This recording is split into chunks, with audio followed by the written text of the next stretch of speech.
Hi, welcome to the Shakespeare Underground. My name is Philip Hickman. I'm the artistic director here at Actors Theatre of Columbus. So for tonight's Shakespeare Underground, we are bringing you another edition of Shakespeare's Shorts. That is to say, some short films that have been made by some of our artistic collaborators celebrating the works of William Shakespeare. If you'd like to watch some of the other installments to the Shakespeare Shorts series, you can go through our YouTube page to find all the different editions of this particular style of show. Now, the Shakespeare Underground is brought to you by Regina Acosta Tobin with Metro Village Realty and Viewtech Ruff HER Realtors. Actors Theatre is sponsored by the Greater Columbus Arts Council, the Ohio Arts Council, the Reinberger Foundation, and the Columbus Foundation. All of those folks allow us to keep doing what we're doing, bringing some classic theater entertainment to you even through this year, which has been a pretty difficult summer. Now, if you are interested in any of the classes that we're offering, in any events that we have coming up, you can find those at theactorstheatre.org. You can find a link to that below and a link to donate. It's your donations that really help us continue to explore what it means to be artists, to celebrate Shakespeare, to celebrate what it is to be human. All right, enjoy the show.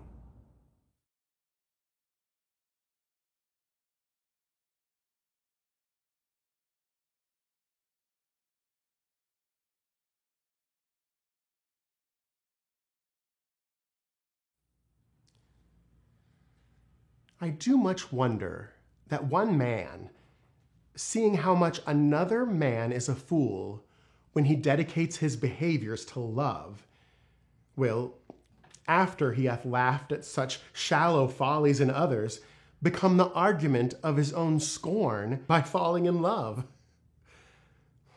And such a man as Claudio I have known when there was no music with him but the drum and the fife, and now had he rather hear the tabor and the pipe. I have known when he would have walked 10 mile afoot to see a good armor. And now will he lie 10 nights awake, carving the fashion of a new doublet. He was wont to speak plain and to the purpose, like an honest man and a soldier. But now is he turned orthography. His words are a very fantastical banquet. Just so many strange dishes. May I be so converted and see with these eyes? I cannot tell. I think not. I will not be sworn, but love may transform me into an oyster. But I'll take my oath on it.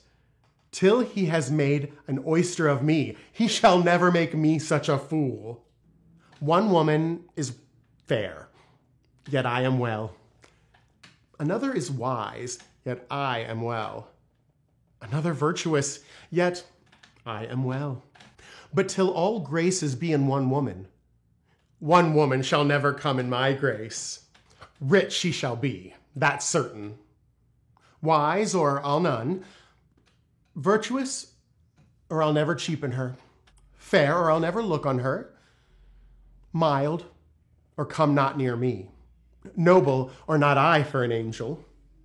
Of good discourse, an excellent musician. And her hair shall be of what color it please God.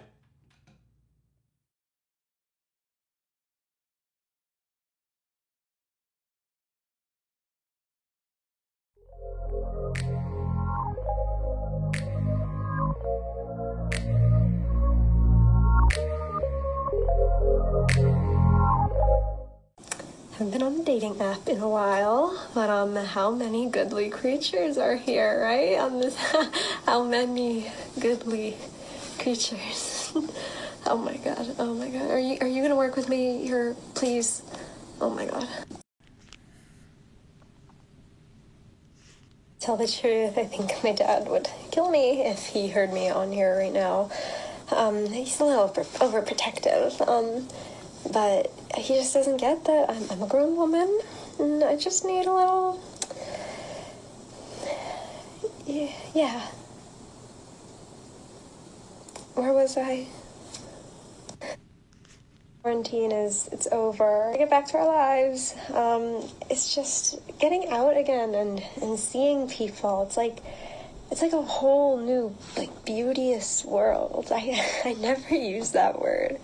But it's exciting. It's like I'm in a new place. It's like I've been stuck on like a deserted island for months, and now all of a sudden here comes all like the hot shipwreck sailors, you know? Oh my god.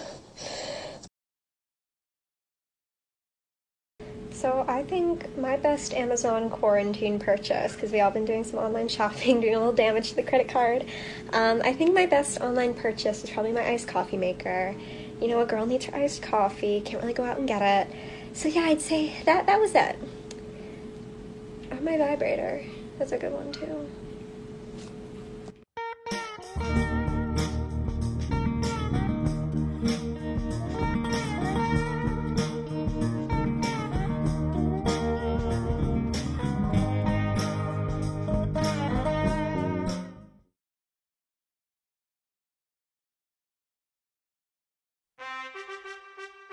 Julius Caesar by William Shakespeare.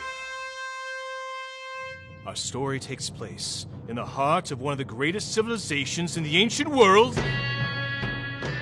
No, the other one. No, Rome.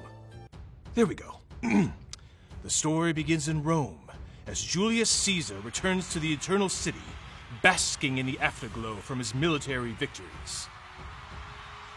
Everyone is super excited. Well, not everyone. Some of the nobles are not exactly thrilled with Caesar's growing power and influence among the common rabble. Caesar and his posse are on their way to a foot race. With Caesar is his loyal companion and fellow soldier, Mark Antony. Suddenly, an old soothsayer appears with an ominous warning. Beware the Ides of March. What says to me now? Beware the Ides of March.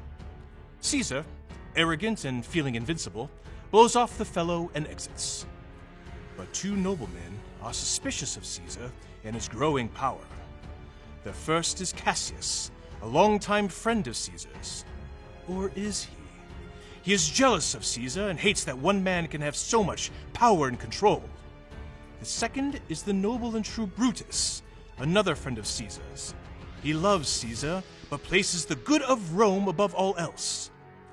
Brutus and Cassius hear the crowd shout 3 times during the race. Huzzah! Huzzah! Huzzah!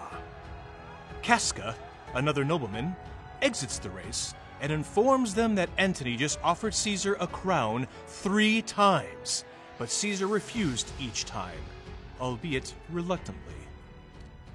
Later, a terrible storm descends upon Rome. Casca and Cicero, another senator, meet on the street. Casca tells Cicero that he's seen some weird things taking place in the city.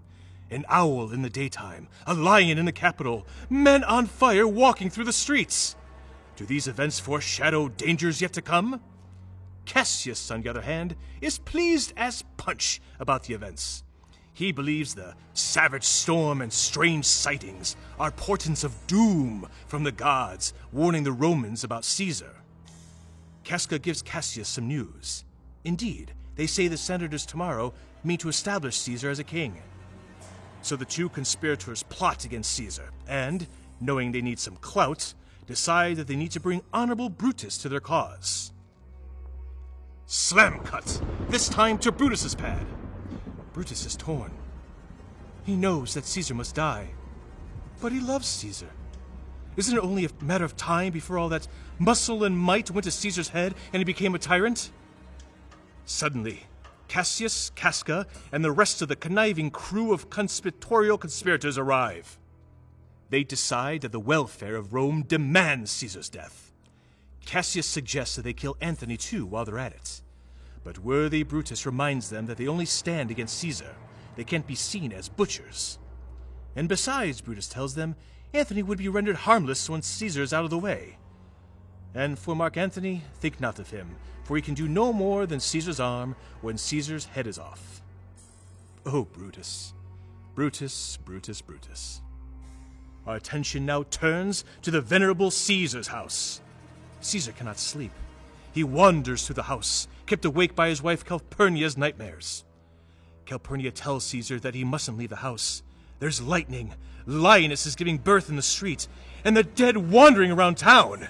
These are all omens that warn of danger. Caesar blows her off, telling her that the signs apply to everyone, and not just to him personally. Besides, cowards die many times before their deaths. The valiant never taste of death but once. Then a nobleman named Decius arrives with a hearty, "Caesar, all hail!" ready to bring Caesar to the Senate. But Caesar decides to stay home. Calpurnia had a dream, he tells him, where his statue spouted blood from many holes, and smiling Romans bathed in the blood. She thinks the dream foreshadows danger against Caesar. But Decius disagrees with Calpurnia's interpretation of the dream.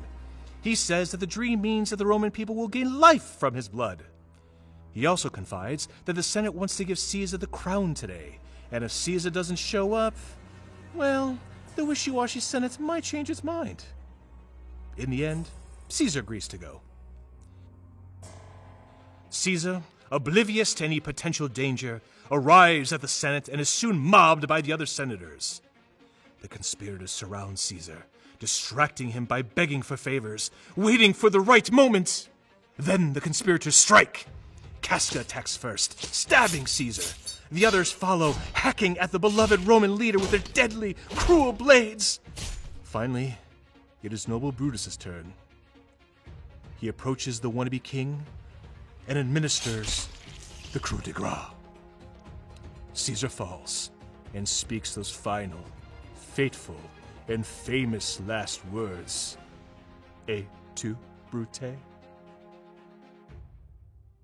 Caesar's friend Mark Antony, who had run away during the attack, returns. He tells the conspirators that if they intend to kill him, then he can't think of a better place to die than beside Caesar. Brutus explains that they have not assassinated Caesar out of cruelty, but because of their love for the Roman people. Antony asks the conspirators if he can give Caesar's funeral oration in the Forum. Brutus gives the okay, but Gassius is against the idea. He thinks Antony will sway the people against the conspirators. Brutus says that after he explains their motivation for killing Caesar to the crowd, he will allow Antony to speak. The Roman people will be moved by the conspirators' generosity. Brutus asks Antony to speak well of the conspirators since they are doing him a favor, and he agrees. In an impassioned speech to a raucous crowd in the Roman Forum, Brutus justifies the conspirators' actions, telling the crowd that although they cared for their beloved Caesar, they cared for Rome more, and their love for Rome made the murder necessary. He also tells them that Antony had no part in the assassination and that he will be part of the new Commonwealth. The crowd cheers, moved by Brutus's kindness.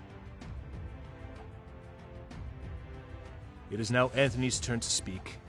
Antony steps up and addresses the crowd with the immortal words, "Friends, Romans, countrymen, lend me your ears." What follows is a textbook example of how to persuade a crowd to your side while at the same time not so subtly throwing the other guys under the bus. Antony begins by praising Caesar and grieving for his friend, and asks the crowd if Caesar really was ambitious, reminding them about all the wonderful things Caesar did for the people of Rome. Antony then holds up Caesar's cloak and points out all the holes where the senator stabbed him, focusing on Brutus's evil cuts. Brutus, who Caesar loved so dearly. Then Antony reads aloud Caesar's will and tells the crowd that Caesar has left the Roman people an enormous amount of money and property. What kind of monsters would kill such a generous ruler? Oh, the crowd is frothing now. Antony has won. His words have turned the crowd against the conspirators. The crowd is outraged by Caesar's murder and is thirsty for the conspirators' blood. Brutus, Cassius, and the other conspirators, seeing the Roman mob out for revenge, get the heck out of Dodge. Caesar is dead. His assassins have run off. Rome is now in a civil war. On one side we have Antony, Julius Caesar's nephew Octavius, and Lepidus, the third member of this new coalition who have taken over Rome. They raise an army to fight against the army assembled by Cassius and Brutus. Meanwhile, in northern Greece, the bromance between Cassius and Brutus appears to be fizzling. Brutus, forever noble, becomes angry with Cassius for taking bribes and not sending money to pay the troops. Cassius accuses Brutus of no longer loving him and melodramatically offers his dagger to Brutus to kill him. "There is my dagger, and here my naked breast. Strike as thou didst at Caesar." Brutus tells Cassius to put his dagger away, and the two make amends. In his tent later that night, Brutus reads, "And who should appear? Great Caesar's ghost! It's Great Caesar's ghost!" The spectral apparition speaks, telling Brutus that they will see each other again at Philippi, where the two armies will clash. The stage is now set for the battle. The two opposing forces meet on the battlefield. Men march, flags flap, soldiers slice with their swords and stop slashing strokes with their shields. During the battle, Cassius spots some unknown soldiers and sends his buddy to find out who these guys are. Although his buddy meets friendly soldiers, Cassius thinks his friend has been captured. Cassius is overcome with emotion and asks his servant to kill him. "Caesar, thou art revenge, even with the sword that kills thee." And he dies. The armies fight again! More men marching and slashing and hacking and stabbing and slicing and dicing and dying. But this time, Brutus's army loses. "Oh, brave and noble Brutus, deep in thy honorable heart, thou knowest thy hour is at hand." Before he can be captured, Brutus, in true Roman fashion, takes the only honorable option left to him.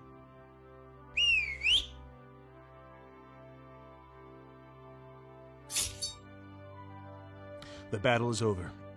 Antony and Octavius are victorious. Antony, Octavius, and the rest of the army soon come across the noble Brutus's lifeless corpse. Antony stands over Brutus and declares, "This was the noblest Roman of them all. All the conspirators, save only he, did that they did in envy of great Caesar. He only a general honest thought, and common good to all made one of them." The end.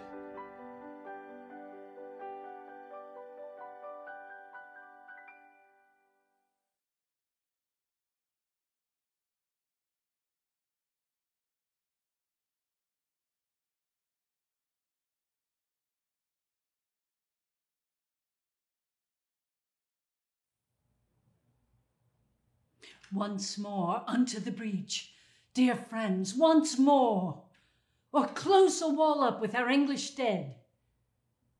In peace, there's nothing so becomes a man as modest stillness and humility. But when the blast of war blows in our ears, then imitate the action of the tiger.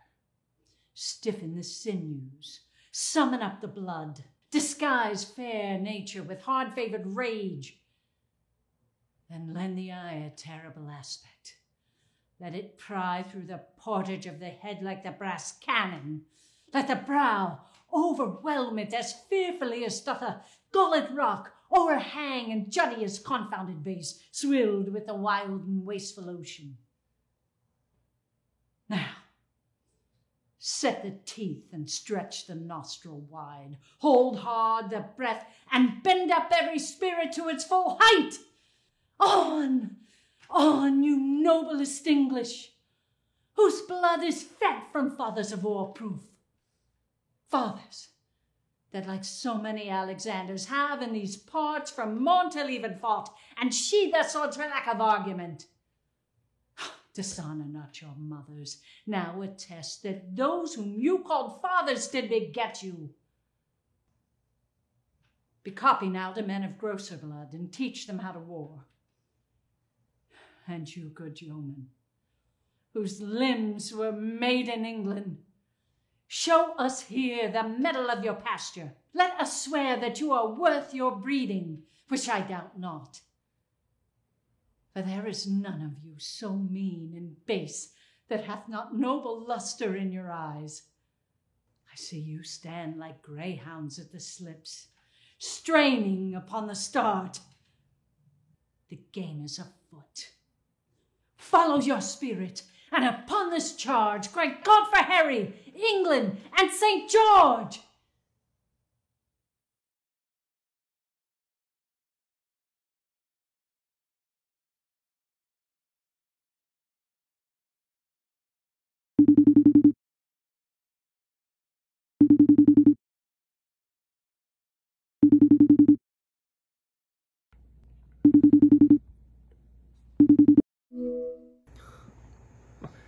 Hey, Alf, it's really good to see you, like, really good. I know you're all still mad about, well, I don't know what, sorry, but this is gonna be a quick call, so don't worry. That's not my name. Sorry, what? I hate when you call me Alf, and you know that. Right, sorry, it just rolls off the tongue. Sorry. That's not the point of this call. Could you please tell everyone to stop using the Coriolanus is over party hashtag? Why? What? Why should I tell people to stop? You don't even know that I'm the one who started it. Everyone knows you're the one who started it. I'm sorry that you're mad at me, but you don't have to get everyone we know involved.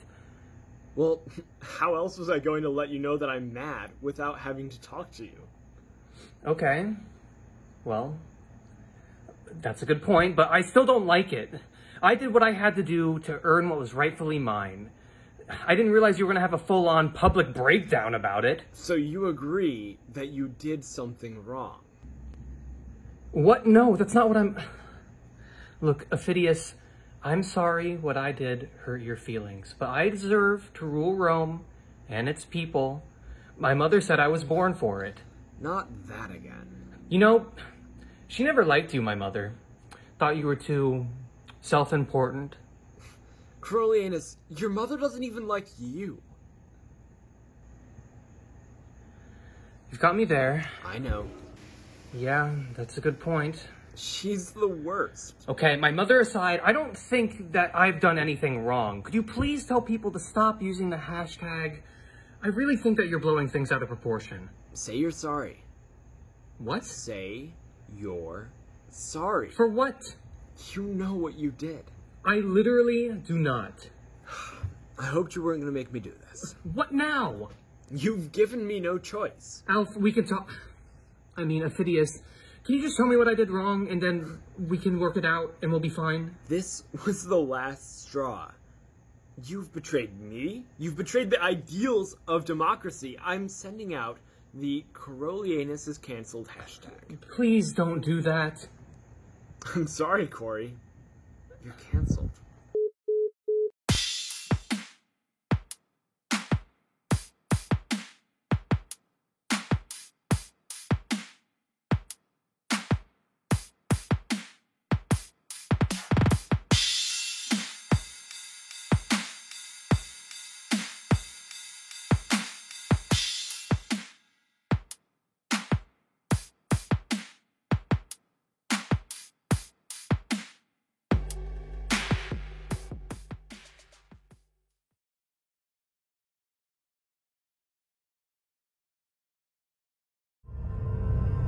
Now is the winter of our discontent made glorious summer by the son of York.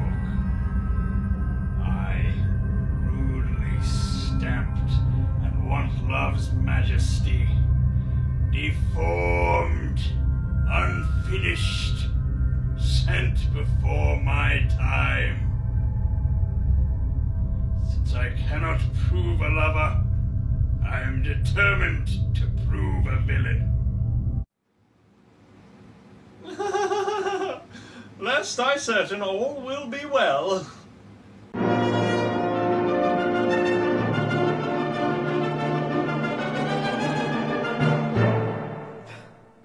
What black magician conjures up this fiend? I did not kill your husband. Nay, but for I did kill King Henry. But 'twas for thy beauty that provoked me.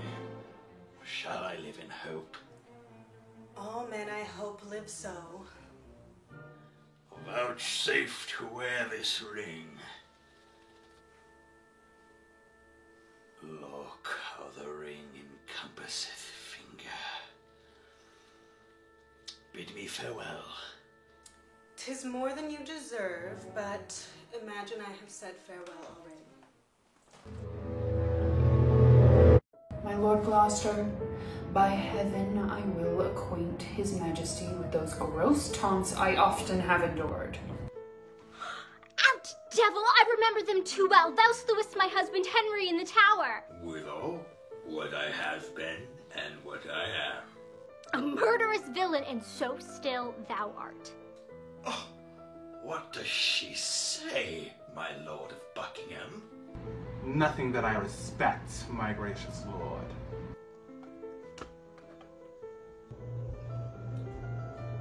Hey, madam. His Majesty doth call for you. We come. Lords, will you go with us? The secret mischiefs that I set approach. But soft, here come my executioners. Do not hear Clarence plead, for Clarence is well spoken. Go. Go! Dispatch! We will, my lord. Good morrow, my sovereign lord. Happy indeed, as we have spent the day. Amongst this princely heap, if any here hold me a foe, I desire to reconcile.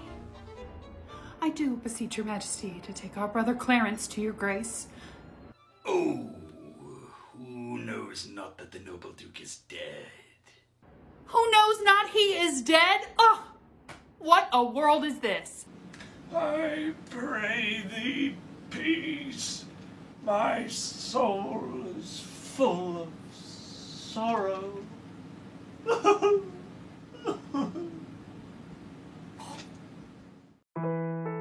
The cause why we are met is to determine the coronation. Are all things fitting for that royal time? Here comes the Duke himself. William Lord Hastings had pronounced your part, I mean your voice, in the crowning of the king. Then, my Lord Hastings, no man might be bolder. I thank your grace. Look to the drawbridge there! Hark! A drum! Here's the head of that ignoble traitor Hastings. So dear I loved the man, that I must weep.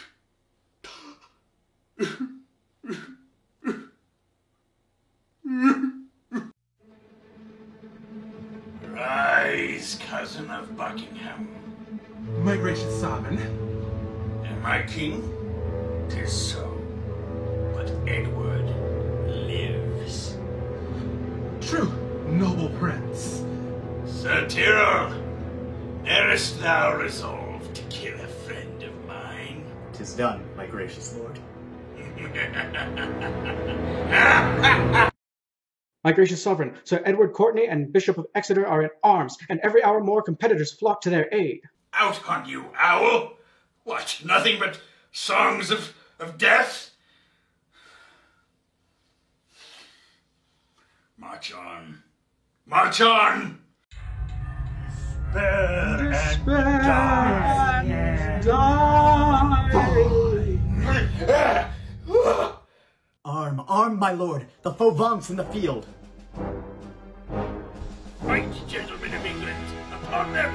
Victory sits upon our helms!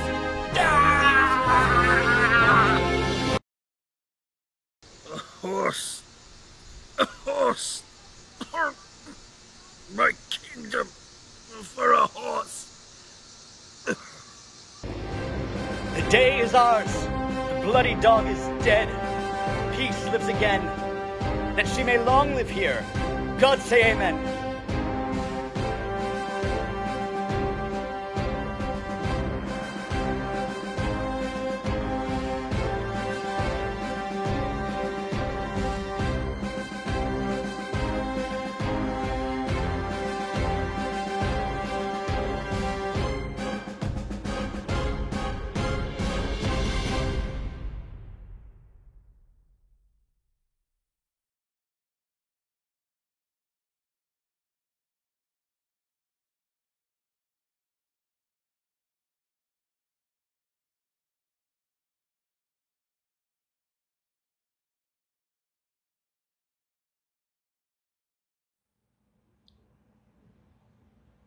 If it shall feed nothing else, it shall feed my revenge. He hath disgraced me, rendered me $500,000, laughed at my losses, mocked my gains, scorned my nation, thwarted my bargains, cooled my friends, heated mine enemies. And what are his reasons?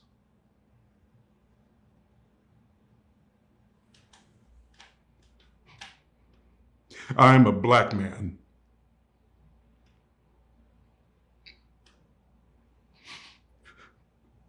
Hath not a black man eyes, organs, dimensions, senses, affections, passions, fed by the same food, hurt by the same weapons, subject to the same diseases, healed by the same means, warmed and cooled by the same summer and winter as a white man is. If you prick us, do we not bleed? If you poison us, do we not die? And if you wrong us, shall we not revenge? If we are like you in the rest, we shall resemble you in that. If a black man wrong a white man, what is his humility? Revenge. If a white man wrong a black man, what should his sufferance be by a white Christian example? Why, revenge. The villainy you taught me, I will execute. And it will go hard, but I will better the instruction.